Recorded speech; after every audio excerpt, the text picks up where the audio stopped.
IAS की तैयारी कर रहे मेरे dear friends and my dear family, एक बिहारी सब पे भारी परिवार में यूपीएससी सिविल सर्विस एग्जामिनेशन के honest and successful exam based preparation के लिए जो हमने मैराथन क्लास शुरू की है, उनके यूपीएससी गाइडेंस पार्ट में मैं आपका वेलकम करता हूँ।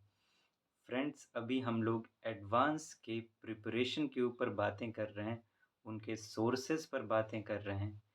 आज हम एथिक्स पर बातें करने वाले हैं कि एथिक्स का आप एडवांस प्रिपरेशन कैसे करेंगे। एडवांस मैं फिर से रिपीट करना चाहूँगा। मैंने आपको बताया था कि एडवांस वो है जो यूपीएससी ने पर्टिकुलरली अपने इस यूपीएससी सिविल सर्विस एग्जामिनेशन के लिए जो सिलेबस प्रिस्क्राइब किया है, उसी को मैंने कहा था कि ये ही एडवांस है। लेकिन उसमें बहुत चीज़ें छुपी हुई हैं जो आपको ढूंढ के निकालना पड़ेगा। यूपीएससी ने तो सिलेबस दे दिया है, लेकिन उसमें काफ़ी कुछ सिलेबस के पीछे छुपा हुआ है, बिटवीन द लाइन्स काफ़ी चीज़ें हैं। तो उन्हें जब आप ढूँढ लेंगे, उसके बाद जो सिलेबस आपके सामने प्रेज़ेंट होगा, वो उसका रियल एडवांस फ़ॉर्म है। उस मेथड पर हम आएँगे। फ्रेंड्स, ये जो एथिक्स पेपर है, पहले इसके बारे में मैं थोड़ी-सी बातें करना चाहूँगा। ये जो है आपके लिए, यूँ मैं कहूँगा कि एक बड़ा ही बेस्ट फ्रेंड सा साबित हो सकता है। ये वैसा ही स्कोरिंग पेपर है जैसा कि आपके लिए एसे है। इसमें भी अगर आपने थोड़ा-सा एक्स्ट्रा प्रिपेयर किया, थोड़ा-सा ज़्यादा ध्यान दिया, तो आप बाकी जो जीएस पेपर्स हैं, उनसे बहुत अच्छा इसमें स्कोर कर सकते हैं। इसका स्कोप बड़ा ज़्यादा है। लेकिन ज़्यादातर स्टूडेंट्स यही गलती करते हैं कि वो सोचते हैं कि इसमें क्या रखा है, या फिर ये तो लाइफ़ से रिलेटेड है, या क्वेश्चन पढ़ते हैं तो उन्हें लगता है कि हम लिख लेंगे। उस वजह से कुछ ख़ास ध्यान वो देते नहीं। वो सोचते हैं कि जीएस पेपर्स जो हैं वो काफ़ी टफ़ होते हैं, तो उन्हीं पर ज़्यादा ध्यान दो। लेकिन वो इस एग्ज़ाम के स्मार्ट गेम को नहीं समझ पाते। वो ये नहीं देख पाते कि वो जो बाकी जीएस के पेपर्स हैं, उसमें चाहे टॉपर्स ही क्यों ना हों, उनके भी मार्क्स काफ़ी कुछ नॉर्मल से ही होते हैं, क्योंकि वो अपने आप में एक बड़ा चैलेंजिंग वो पेपर्स है। लेकिन ये जो एथिक्स है, इसमें आप देखेंगे कि जो स्टूडेंट जिसने भी थोड़ी-सी स्ट्रैटेजी के साथ तैयारी की है, स्ट्रैटेजिक प्रिपरेशन की है, वो जानता है कि वो जो बाकी जीएस के पेपर्स हैं, उसमें कुछ ख़ास किया नहीं जा सकता है। चाहे हम टॉप में ही रहें, लगभग नॉर्मल ही रहेंगे, लेकिन कुछ पेपर्स ऐसे हैं, जहाँ पे अधिक स्कोर किया जा सकता है। जैसे कि आपका एसे है, ये एथिक्स है, इंटरव्यू है, ये सब चीज़ें ये स्ट्रैटेजी में आती हैं। कि कहाँ कहते नहीं है, strike the iron while it is hot, ये तो वो बात है। लेकिन यहाँ पे करना ये है कि स्ट्राइक द राइट नेल, आपको सही जगह पे चोट करनी है, ताकि आप औरों से थोड़ा तो अलग हो सकें, थोड़ा-सा आगे तो बढ़ जाएँ, नहीं तो आप भीड़ का हिस्सा बनेंगे फिर। तो ये जो एथिक्स का पेपर है, ये है थोड़ा-सा चैलेंजिंग, लेकिन अगर आपने इस चैलेंज को थोड़ा अच्छे से एक्सेप्ट किया ना, तो बहुत मदद करेगा। और इस एग्ज़ाम में 0.11% मार्क्स मैटर करता है। आप मेंस के देखेंगे, कुछ स्टूडेंट्स के मार्क्स तो टाई होते हैं। जब मैंने मैराथन क्लास की शुरुआत की थी, आपको याद होगा कि जब मैराथन क्लास के बारे में मैंने बताया था, तो उसमें मैंने आपको यही टॉपर्स के पिछले 5-6 साल के, 10 साल के मार्क्स लेकर मैंने चीज़ों को समझाने की आपको कोशिश की थी कि देखिए किस तरह से नंबर्स मूव करते हैं, क्या आपकी स्ट्रैटेजी होनी चाहिए, कितनी डेप्थ में जाके कितनी स्ट्रैटेजिक बातें की थी हमने, आपको याद होगा। एक बार याद करने की कोशिश कीजिए उसको फिर से। वहाँ मैंने आपको दिखाया भी था कि एथिक्स के आप देखिए किस तरीके से मार्क्स आते हैं, ऐसे के देखिए किस तरीके से मार्क्स आते हैं टॉपर्स के, और जीएस पेपर्स के और सब्जेक्ट्स के भी। तो अगर उस हिसाब से आप देखेंगे तो एथिक्स जो है आपके लिए बहुत फ़ेवरेबल है। ये आपके लिए काफ़ी फ्रूटफुल भी हो सकता है अगर आप थोड़ा-सा एक्स्ट्रा ध्यान दें। चैलेंज क्या है इसमें? चैलेंज ये है कि इसके जो बुक्स हैं, वो बड़े अटपटे से छपे हैं। कुछ बुक्स तो बिल्कुल ही भद्दे हैं, भद्दा शब्द मैं यूज़ करना चाहूँगा। और कुछ हैं जिन्होंने देखिए लिखा तो है कि आपको वो जो वर्ड्स हैं एथिक्स वाले वो समझ में आ जाएँगे चीज़ें। तो एक अंडरस्टैंडिंग जनरल तो आपकी हो जाएगी। लेकिन अगर आपको इसमें अच्छा करना है, थोड़ा-सा जो जिसकी मैं बात कर रहा हूँ उन उस मार्क्स तक जाना है, थोड़ा-सा अपने आप को आपको इसमें इन्वॉल्व करना पड़ेगा। पहले तो आइए बातें करते हैं स्टेप बाय स्टेप देखते हैं कि उसको कैसे क्रैक किया जाए। इसमें तो देखिए एक है सबसे पहले आपको बी योरसेल्फ। एथिक्स जो है, ये आपका रिफ्लेक्शन है। उसमें जब आप क्वेश्चंस पेपर देखेंगे, देखिए आप पिछले साल के क्वेश्चंस उठाकर यूपीएससी के एथिक्स के, तो आप देखेंगे उसमें ज़्यादातर आपसे पूछा जाता है कि आप बताइए आपका क्या व्यू पॉइंट है, आप क्या सजेस्ट करते हैं, आप इससे क्या समझते हैं? आप। यहाँ तक कि केस स्टडी भी जो सॉल्व करने दिया जाता है, वो भी आप ही से पूछा जाता है। मतलब आपको सेंटर में रखा जाएगा इस एग्ज़ाम में एथिक्स के। आपको बताना पड़ेगा अपना व्यू पॉइंट और अगर आपने छपा-छपाया, रटा-रटाया चीज़ लिखा वहाँ पर, तो एग्ज़ामिनर एक्सपर्ट होता है इसको समझने में। वो खट से भाँप जाएगा कि आपने बनी-बनाई चीज़ लिखी है, तो अगर आपने बनी-बनाई, रटी-रटाई चीज़ लिखी, तो आपको नंबर नहीं देगा। मजबूरी में कि अगर आपने सही भी लिखा हो, तो वो थोड़े बहुत दे देगा, लेकिन जो नंबर मिलने चाहिए, वो नहीं मिलेंगे। क्योंकि ये एग्ज़ाम ही है आपकी जजमेंट के लिए। आपने अपने आप को प्रेज़ेंट ही नहीं किया। तो यहाँ पे नेचुरल रहिए, बी योरसेल्फ। बी योरसेल्फ होने के लिए इसमें कुछ अलग करने की ज़रूरत पड़ती है। बुक्स की मैं बात करूँ, तो देखिए मुझे तो सच कहूँ तो मैंने बहुत सारे इसके बुक्स देखे, उल्टा-पलटा के अच्छे से रिसर्च भी की, एक भी बुक मुझे पसंद नहीं आया। यहाँ तक कि मैं जो बुक रिकमेंड भी आपको करने वाला हूँ, उससे मैं उससे भी मेरा दिल नहीं भरा था, संतोष नहीं हुआ था मुझे। लेकिन हाँ, फिर भी बाकियों के मुकाबले वो इसलिए अच्छा है थोड़ा-सा, मैंने देखा कि वो एक थोड़ी-सी अच्छी आपको जनरल अंडरस्टैंडिंग प्रोवाइड कर देगा। कम से कम टॉपिक्स जो दिए हुए हैं सिलेबस में, उसकी एक जनरल अंडरस्टैंडिंग आपको मिल जाएगी। तो उसके लिए एक बुक है, अवधेश सिंह जी ने लिखी है, आईआरएस ऑफ़िसर रहे हैं पहले के। तो उनकी बुक आप चाहें तो पढ़ सकते हैं या आप कोई भी ऐसी बुक ले लीजिए, अपने मन से भी लेना चाहें तो, जो आपको टॉपिक्स की जो एथिक्स में सिलेबस में दिए हुए हैं, जनरल अंडरस्टैंडिंग उसकी प्रोवाइड कर दे। अब मैं आता हूँ मेन बात पर जो मैं आपसे बताना चाहता हूँ उसको क्रैक करने की, उस सीक्रेट मेथड की हम बात करेंगे। सीक्रेट मेथड मैंने क्यों लिखा है? क्योंकि ये ज़रा इस एग्ज़ाम के लिए एथिक्स एग्ज़ाम के लिए थोड़ा-सा स्ट्रैटेजिक पार्ट है, जो बड़े डेप्थ में जाके बड़े रिसर्च के बाद मैंने ढूँढा। आपको करना ये है कि देखिए, पहले तो मैं और की बात की तरह इसमें भी बात करूँगा, उसके बाद उसको एक्सटेंड करेंगे स्ट्रैटेजिक वे में। पहले तो करना यही है कि आपको इस एग्ज़ाम ये जो एथिक्स वाला होगा, इसके क्वेश्चन के पैटर्न को समझना है। उसके लिए आप तो पहले पिछले 5 साल के क्वेश्चन पेपर उठाइए। ये जो यूपीएससी ने पूछे हैं मेंस में, प्रीलिम्स में तो एथिक्स का कोई रोल ही नहीं है। मेंस में उठाइए आप पिछले 5 साल के क्वेश्चन पेपर्स और देखिए कि जो सिलेबस में टॉपिक्स दिए हुए हैं यूपीएससी ने, उन टॉपिक्स पर किस तरीके के क्वेश्चंस यूपीएससी पूछता है। वो सेक्शन ए में भी और सेक्शन बी में भी। सेक्शन ए आप जानते हैं क्वेश्चन टाइप होता है और बी केस स्टडी का है। तो दोनों में देखिए कि जैसे इमोशनल इंटेलिजेंस है, तो उस पर किस तरीके के क्वेश्चंस आ रहे हैं। अकाउंटेबिलिटी है, तो उस पर कैसे आ रहे हैं। करप्शन है, तो उस पे किस तरीके के क्वेश्चंस आ रहे हैं। देखिए और टॉपिक के साथ उन क्वेश्चंस को आप अच्छे से एक जगह लिख कर रख लीजिए कि आप उसको मैच कर सकें और साथ ही जो टॉपिक्स हैं देख लीजिए किस एंगल से यूपीएससी क्वेश्चन पूछता है। ये आपको सबसे पहले करना है, ये फर्स्ट स्टेप होगा आपके तैयारी के प्लानिंग का। ये करने के बाद अब आपके सामने रियल सिनेरियो आ गया है कि आपको तैयारी करना कैसे है। वो बिल्कुल क्लियर हो चुका है।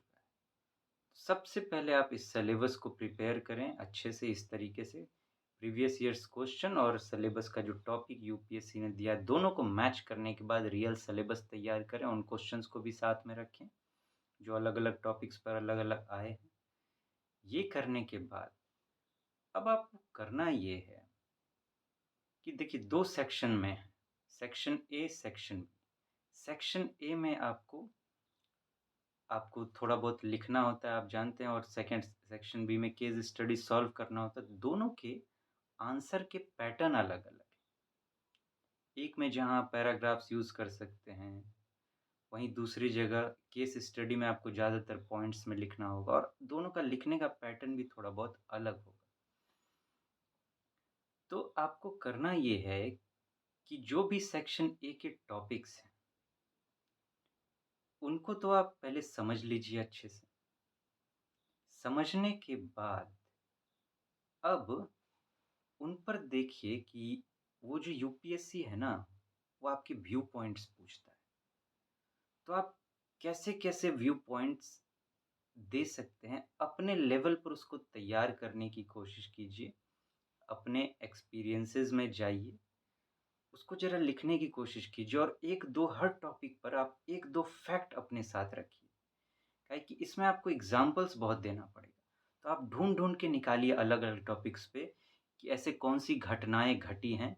अगर आपके लाइफ़ में घटी हैं, तो वहाँ से, या फिर कोई इम्पोर्टेंट पर्सनैलिटीज़ रही हैं, जहाँ भी आपको लगता है कि एक सुइटेबल फैक्ट इस टॉपिक के लिए हो सकता है, जैसे इमोशनल इंटेलिजेंस एक टॉपिक है, तो इसका कहाँ आपको एग्ज़ाम्पल मिल रहा है? ऐसा कहीं मिलता है आपको? तो उसको लिखिए आप। इस तरीके से हर टॉपिक पर 1-2 फैक्ट आपके पास होने चाहिए, स्पेशल फैक्ट्स, जो कि अगर आपको वहाँ व्यू पॉइंट आपसे पूछे, देखिए, यूपीएससी को पता है आपकी उम्र क्या है, किस एज में आप प्रिपरेशन कर रहे हैं और आप कितना किस लेवल का सोच सकते हैं। तो अभी आप बहुत बौद्धिक नहीं हो सकते, उस लेवल पे नहीं जा सकते। लेकिन फिर भी लगना चाहिए यू एग्ज़ामिनर को कि आपने थोड़ी-सी मेहनत की है, बस रटा-रटाया सा नहीं लिख दिया है। इसके लिए करंट फैक्ट्स जो पिछले 1 साल में, देखिए, एथिक्स क्या है? घटनाओं का खेल है पूरा। बहुत सारी घटनाएँ घटती हैं, आप करंट में पढ़ेंगे। वहाँ से ढूँढने की कोशिश कीजिए। हर टॉपिक के साथ, अब देखिए टॉपिक है, उसकी आप जनरल अंडरस्टैंडिंग पहले लिखिए कि इसका एक डेफ़िनिशन क्या हो सकता है, हल्का-सा मीनिंग क्या हो सकता है। और यहाँ मैं आगाह करना चाहूँगा आपको, ये जो डेफ़िनिशन है, ये बुक वाला ना नहीं लिखिएगा। बुक से समझिएगा, लेकिन बुक में क्या होता है ना, बड़ा कॉम्प्लेक्स लैंग्वेज में लिखा हुआ रहता है। पता नहीं कौन से बेवकूफ़ी का डॉग काटा हुआ रहता है इनको। क्या लगता है बहुत सारे स्टूडेंट्स को, या ये जो लिखने वाले हैं बुक्स को, कि क्या एग्ज़ामिनर को हम खूब अच्छा-अच्छा वर्ड देंगे, भारी-भरकम, तो इम्प्रेस हो जाएगा। ये बहुत बड़ी गलतफ़हमी है, इससे आप बचिएगा। भारी-भरकम यूज़ वर्ड मत कीजिएगा। अगर गो जाना के लिए गो लिख सकते हैं, तो गो लिखिए, स्ट्रॉ लिखने की ज़रूरत नहीं है। लेकिन हम इम्प्रेस सोचते हैं, इम्प्रेस कर देंगे, इसमें उल्टा हो जाता है। वो इम्प्रेस क्या होगा, उसका मूड ख़राब होने लगता है। अब उसको पढ़ने में फ़्लो नहीं मिल रहा है, तो उस तरीके से उसका मूड ख़राब, तो मार्किंग आपकी गड़बड़ होगी। क्योंकि उन लोग को बहुत सारे कॉपीज़ चेक करने होते हैं। तो बहुत ज़्यादा टाइम आप पे वो देने देगा, तो देगा, उसकी ज़िम्मेदारी वो देगा। लेकिन वो उस तरीके से इन्वॉल्व नहीं होना है, वो एक फ़्लो में अगर आप लिखेंगे, जो उसको पढ़ने में मज़ा आएगा, तो ज़्यादा इन्वॉल्व हो पाएगा आपके साथ। अब वो एक लाइन पढ़ रहा है, आपने बहुत भारी वर्ड यूज़ कर दिया, वो वहाँ पे रुक रहा है। अब वो भी इंसान है, पूरी डिक्शनरी तो दुनिया भर की उसने रटी नहीं है। अब उसको समझ में नहीं आया, तो वो उस ढूँढने की, अब वो तो जाएगा नहीं डिक्शनरी में ढूँढने के लिए। तो ऐसा भी सिचुएशन आ सकता है। इसलिए बहुत ईज़ी लैंग्वेज फ्लो यूज़ करें। उस तरीके से आप अपना डेफ़िनिशन क्रिएट करें, उन्हीं उसी बेस पर। अगर आपको उन्हें वहीं से लिखना है, तो जो भारी-भरकम अगर वर्ड्स हैं, तो उन्हें हटाकर उसकी जगह सिनोनिम्स के रूप में कुछ ईज़ी वर्ड्स यूज़ कीजिए। फिर अब उस पे आपको कुछ फैक्ट्स जो हैं, जैसा कि मैंने कहा, वो लिख लेने चाहिए।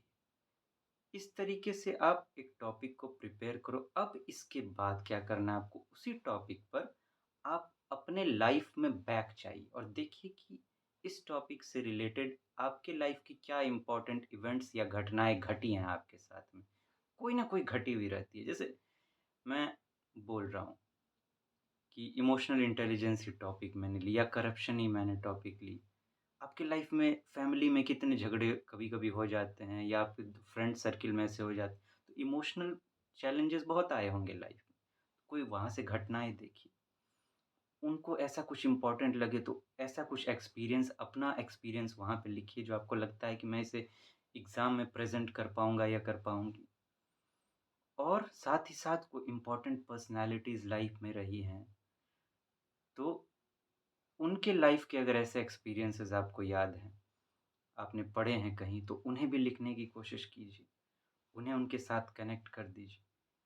मतलब एक ओवरऑल आपको इस तरीके से तैयार कर लेना है टॉपिक को कि एग्ज़ाम में जो क्वेश्चन आएगा, तो आप फटाफट अपने व्यू पॉइंट्स के हिसाब से उसको प्रेज़ेंट कर पाओ।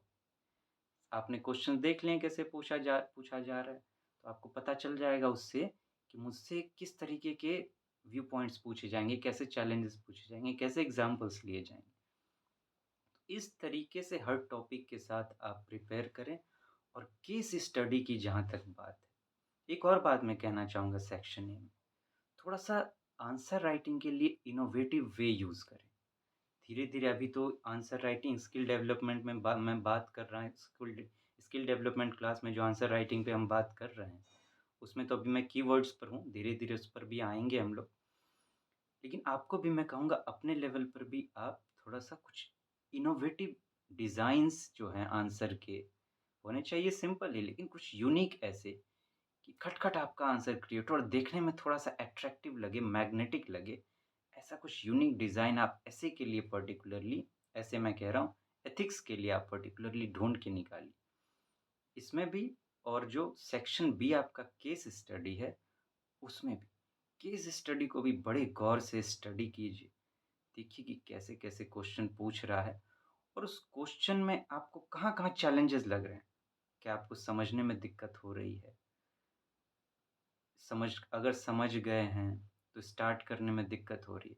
अपने प्रॉब्लम्स को आइडेंटिफ़ाई कीजिए और उन प्रॉब्लम्स की अलग-अलग कैटेगरी बनाइए और हर कैटेगरी पर अब देखिए कि आप इस प्रॉब्लम को कैसे क्रैक कर सकते हैं। वहाँ पे चैलेंज होता है। तो आप देखिए कि ये जो मेरा सेक्शन ए है और ये जो मेरा सेक्शन बी है, एथिक्स में, क्या मैं ऐसे मेथड ढूँढूँ आंसर राइटिंग के कि इन्हें अच्छे से अच्छे वे में विदिन टाइम फ्रेम प्रेज़ेंट किया जा सके। ऑल इन द सेंस मैं ये कहना चाह रहा हूँ कि कुछ इनोवेटिव डिज़ाइन्स आपको आंसर राइटिंग के ढूँढने चाहिए। तो इस सीक्रेट मेथड में 2 बातें आ गई। पहला तो मैंने एक सीक्रेट वे बताया आपको टॉपिक्स प्रिपेयर करने का और दूसरा आंसर राइटिंग के लिए आप थोड़ा-सा यूनिक वे ढूँढ रहे हैं। इन दोनों को मैच अप कीजिए और फिर आपको इस पर कंटीन्यूअस जो है प्रैक्टिस करनी चाहिए। प्रैक्टिस रियल वे में, अपने तरीके से देखिए। जब भी आप चीज़ों को देखें, उस पर सोचिए इस तरीके से कि अच्छा एथिक्स में ये टॉपिक है। इससे ये मेरा रियल लाइफ़ इवेंट कैसे कनेक्टेड या ये घटना घटी तो ये उससे कैसे कनेक्टेड है। सोचिए उस पर, थोड़ा-सा सोचने की आदत डालिए, तो धीरे-धीरे आप देखेंगे कि आप निखरते चले जाएँगे, उसमें इम्प्रूव होते चले जाएँगे और आंसर राइटिंग के भी देखिए ये जो है ना एथिक्स, इसमें सेक्शन ए ही मैं बात करूँ तो इसमें अलग-अलग डिज़ाइन्स के क्वेश्चन्स पूछे जाते हैं। सेक्शन बी में भी अलग-अलग तरीके के स्टडीज़ पूछे जाते हैं। तो ये आपके लिए बड़ा चैलेंज होगा। आपको मैं कहूँ तो 4-5 तरीके के आंसर की डिज़ाइनिंग सोचनी पड़ेगी कि इसके लिए कौन-सा डिज़ाइन यूज़ करूँ, इसके लिए कौन-सा डिज़ाइन यूज़ करूँ। इस लेवल पे अगर आप मेहनत कर पाए, तो मैं सच कह रहा हूँ इतने अच्छे मार्क्स आपको आएँगे इसमें कि आप बहुत आगे बढ़ जाएँगे। इतना कोई नहीं करना चाहता, इससे भागता है, इसीलिए उसको ईज़ी वे में लेकर और एक तरह से लेकिन अगर आप इन सब पर काम करेंगे, थोड़े गहरे से समझेंगे ना क्वेश्चन को, तो देखिएगा कि कितना आपके लिए मज़ेदार भी बनता है और इतना मेहनत आप करेंगे ना, तो सिर्फ़ इसी में काम नहीं आएगा, आपके दूसरे भी आंसर राइटिंग में काम आएगा, दूसरे जीएस पेपर्स में भी। क्योंकि आपने आंसर राइटिंग पर काम किया है, नए-नए इनोवेटिव मेथड्स ढूँढे हैं। तो फ्रेंड्स ये करें आप। हम लोग और आगे बातें करेंगे। तैयारी तो धीरे-धीरे हमें पूरी ही करनी है, कंप्लीट ओवरऑल। फिर मिलते हैं। तब तक आप अपना ध्यान रखें। Take so very good care of yourself. See you soon. Thank you so much. Have a nice day.